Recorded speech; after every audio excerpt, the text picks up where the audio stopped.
Good day, I'm Lorraine Mendez and this is your JIS News for Tuesday, December 20. The island is expected to benefit from continued improvements in the business climate, particularly in a simplified tax structure. This as government now has access to a $50 million policy-based loan from the Inter-American Development Bank, the IDB. The funds are the third and final installment of the Fiscal Structural Program for Economic Growth, FISPEG. The FISPEG 3 will assist the government in strengthening tax policy and administration, ensuring stability of the national insurance scheme, and also strengthening the fiscal responsibility framework even further. Importantly, strengthening the capacity of the Tax and Customs Administration will facilitate improved movement of goods and services within and outside of the Caribbean community, and promote better integration of Jamaica into the global economy. Finance Minister Audley Shaw was speaking at Monday's agreement signing. Mr. Shaw said the actions will contribute to increased macroeconomic stability, a sustainable debt reduction trajectory, enhanced investor confidence, and an improved business climate that will attract new investments. Meanwhile, the Inter-American Development Bank is lauding the island's economic recovery over the past 4 years. At a press conference Monday, the bank's general manager for the Caribbean Group, Therese Turner-Jones, said countries are now trying to emulate the significant turnaround. I want to congratulate the Ministry of Finance, especially the officials who worked really hard to stay the course and really keep the effort up, not just on the primary balance, because that's also unprecedented to have a 7.5% surplus for a long period of time. But other countries are looking at what did Jamaica actually do. So I think now this is a very proud moment.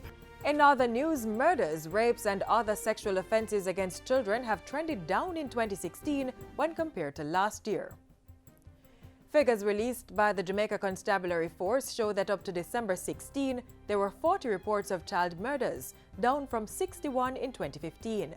Likewise, there were 118 less cases of rapes, while other sexual offenses dropped to 261 from 463 cases. Deputy Commissioner of Police George Coelho gave the figures at Friday's launch of the Violence Against Children Reward Fund. He expressed the hope that the partnership will help to maintain the decline in violence against children.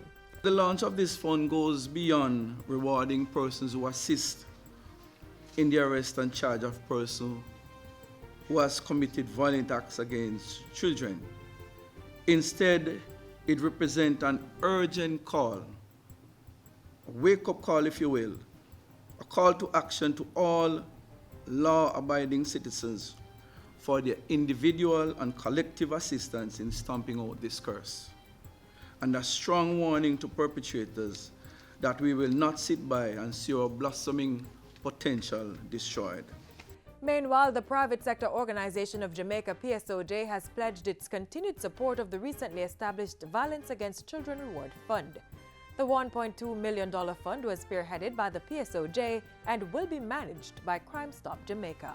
We know that our membership will continue to support in even greater amounts the continuation of this reward fund, and again pledge the PSOJ's commitment to ensuring that our children are protected so that we can all develop together a better, safer, happier and blossoming nation.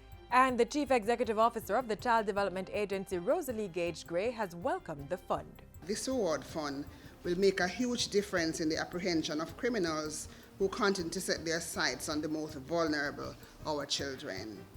We stand ready to work with you in this fundamental shift, which indeed will be a motivation for our citizens to act in the best interest of our children by reporting what they know.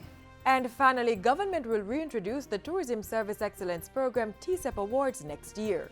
Tourism Minister Edmund Bartlett says it's to recognize outstanding individuals and organizations that have made an exemplary contribution to the sector. To enable you to recognize how much we care and support and want to incentivize and want to highlight and showcase and parade the good service that you have been doing. Minister Bartlett says the program forms part of his ministry's strategic overseas marketing efforts to highlight Jamaica's outstanding service standards. The 2017 awards ceremony will be held on March 4 at the Hyatt Ziva Rose Hall in Montego Bay. The minister was addressing the recent ceremony to mark the start of the 2016-17 winter tourist season. And that's it for JIS News Today. I'm Lorraine Mendez. Thank you for watching.